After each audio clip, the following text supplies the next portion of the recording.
हाँ बेटा। अब बताइए, सबसे पहले तो मैं आपका नाम जानना चाहता हूँ, आपका नाम क्या है? मेरा नाम दृष्टि है। दृष्टि है, ओके दृष्टि जी। अपना पहला डाउट पूछिए, क्योंकि अब आप पढ़ रहे हैं यहाँ पे तो आपको कई सारे डाउट्स भी आते होंगे। हाँ। और बेसिकली पढ़ाई से संबंधित तो नहीं, कई सारे ऐसे डाउट्स आते होंगे जो आपको मतलब कैसे पढ़ना है, कैसे करना है, वो प्रॉब्लम्स होती होंगी। तो आप एक एक करके आप मुझसे डाउट पूछिए, मैं आपके सारे डाउट क्लियर करता हूँ।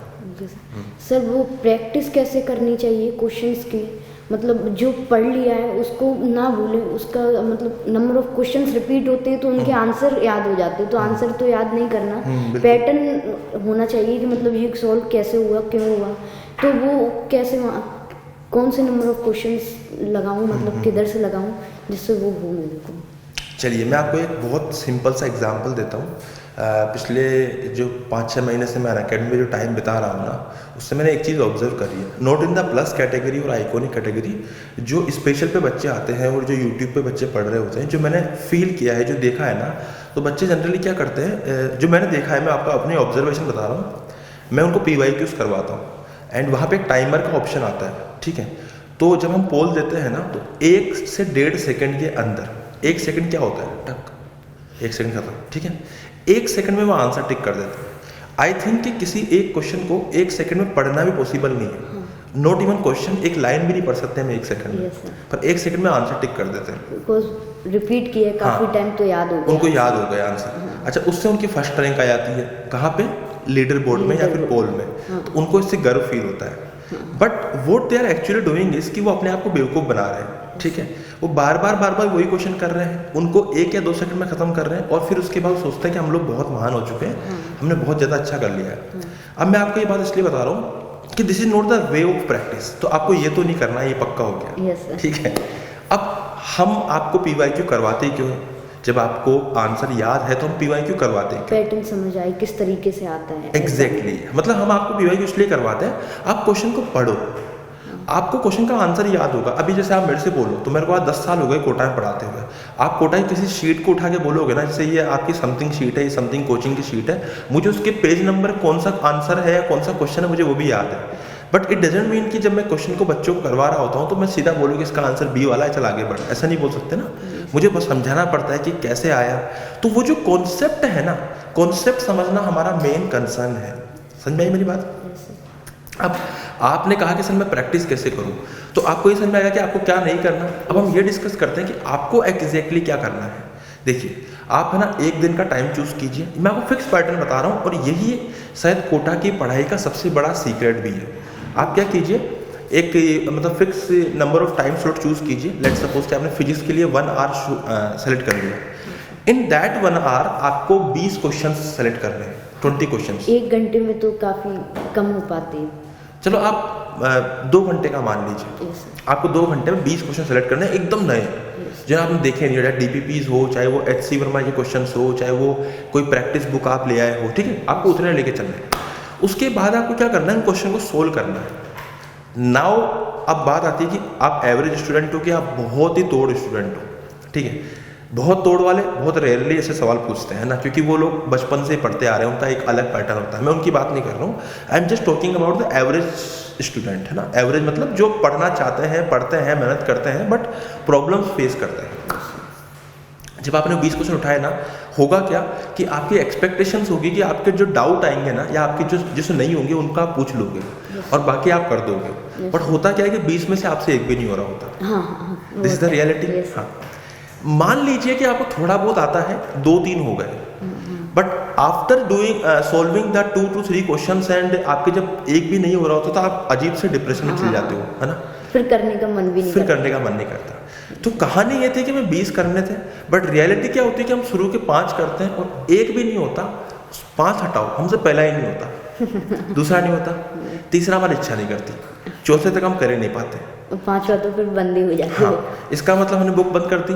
अब आज का रिजल्ट क्या रहा कि हमने क्वेश्चंस अटेम्प्ट ही नहीं करे। समझ में आई मेरी बात? अब यहाँ से लूप होल चालू हो रहा है। अब समझना, आपको करना क्या है, आपको ये नहीं करना। आपको 20 क्वेश्चन उठाने हैं, अपने दिल पे पत्थर रख के आपको पहला ट्राई करना है।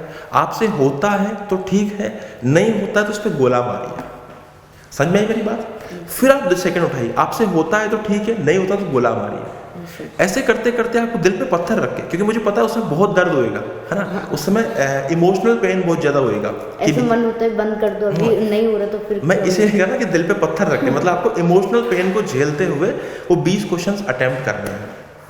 देखो ये जब 20 क्वेश्चन अटेम्प्ट कर लोगे ना, अब आपको क्या लगता है इससे फायदा होगा?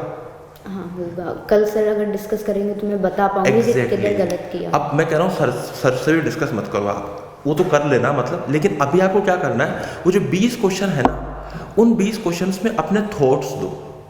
लेट सपोज कि भी पहला क्वेश्चन आपने किया, सर ने कुछ बताया होगा, लेकिन आप अपने थॉट्स दो कि यार मैं क्या कर सकती हूँ, क्योंकि आपका भी दिमाग तो इंसानी है, तो दिमाग तो चलेगा जब क्वेश्चन को देखोगे। बट हमारे साथ प्रॉब्लम क्या हो रही होती है ना कि आजकल जो टेक्नोलॉजी है उसकी वजह से हमें सॉल्यूशंस उपलब्ध है। हाँ। तो हम सॉल्यूशन देख लेते हैं, तो please do not see that solution. देख क्यों ऐसा बोल रहा हूँ मैं, बच्चे हर बच्चे की एक क्रिएटिविटी होती है, ठीक है।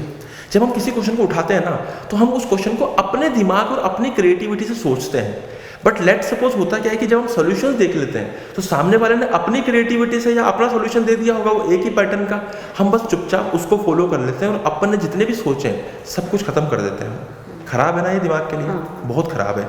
तो सोचो जो आपने सोचा, आपने जो एफर्ट दिया उसको हमने खत्म कर दिया, उसको खत्म नहीं करना, उसको कैरी करना है अपने साथ। मतलब आपने जितने भी क्वेश्चंस अटेम्प्ट किए हैं सब पे या तो स्टिकी नोट चिपका दो, है ना। अगर बिल्कुल समझ में नहीं आ रहा तो बात अलग है, पर कुछ कुछ आ रहा है, कुछ कुछ सोच पा रहे हो लेकिन उससे आंसर नहीं आ रहा, तो उसको गोला मार के स्टिकी नोट लगा दो उसके ऊपर। अब चलते हैं हम क्लास में। नेक्स्ट डे सर आएंगे, मान लीजिए कि आपकी क्लास में अमन सर पढ़ा रहे हैं या कोई भी सर पढ़ा रहे हैं, उनके 400 बच्चे बैठे हैं, 500 बच्चे बैठे हैं, 1000 बच्चे बैठे हैं। आप उनके सामने सारे डाउट तो नहीं पूछ सकते। वॉट यू कैन डू कि सर क्वेश्चन नंबर 1 नहीं आया, and they will teach you कि किस किस को प्रॉब्लम है। वो बोलेंगे कि सर इतने बच्चों को प्रॉब्लम है, हैंड रेज करेंगे, सर सोल्यूशन दे देंगे। लेकिन आपका जो कंसर्न था कि आपने जो थॉट्स दिए थे वो आप किससे डिस्कस करोगे, है ना। तो यहाँ से बच्चा आपको फायदा होगा, although you are an iconic student. तो अब क्या होगा ना कि जब आप अपने मेंटोर से जाके आप टाइम लीजिए 20 क्वेश्चंस का, आपको लगता है 20 क्वेश्चन 1 घंटे में हो जाएंगे, आप 1 घंटे का टाइम स्लॉट चूज कीजिए, बैठ जाइए। अब बैठ गया 1-to-1 टीचर के साथ, उनसे पूछिए सर पहले वाले में आपने सोल्यूशन दे दिया, सर मैंने ये किया था, मैंने क्या गलती करी। अब टीचर आपको बताएगा, समझ लो ना। फिर आप सेकंड पूछोगे, इससे पता है क्या होगा, सोल्यूशन तो आपको समझ में आएगा ही आएगा जो टीचर ने बताया, लेकिन आपने जो खुद कर रहे थे वो आप कभी नहीं भूलोगे। लेट सपोज कि आप कोई क्वेश्चन कर रहे थे, आपने 4 लाइनें लिख दी, लेकिन 5वें में आपका आंसर नहीं आ रहा, और टीचर बताएगा कि बेटा तुमने यहाँ पे फ्लक्स लेने में गलती कर दी, तो आपको समझ में आएगा कि वाह यार, इसका मतलब मेरा सोल्यूशन सही था, मैंने बस छोटी सी मिस्टेक करी थी। ठीक है, यहाँ समझ में आ गया। अब यहाँ से क्या होगा, हमारी वो जो क्रिएटिविटी थी ना, जो हम लोगों ने जो अपना दिमाग लगाया था, वो हमारा सोल्यूशन निकल के आएगा। आया समझ में? तो this is the actual way to do the practice. मतलब मुझे ऐसा लगता है, और मुझे ऐसा क्यों लगता है मैं बताता हूँ कि मैंने जो पिछले 10 साल से बच्चों में कोचिंग में पढ़ा रहा हूँ, कोटा की कोचिंग से पढ़ा रहा हूँ, खुद भी मैंने यहीं पे पढ़ाई करी है।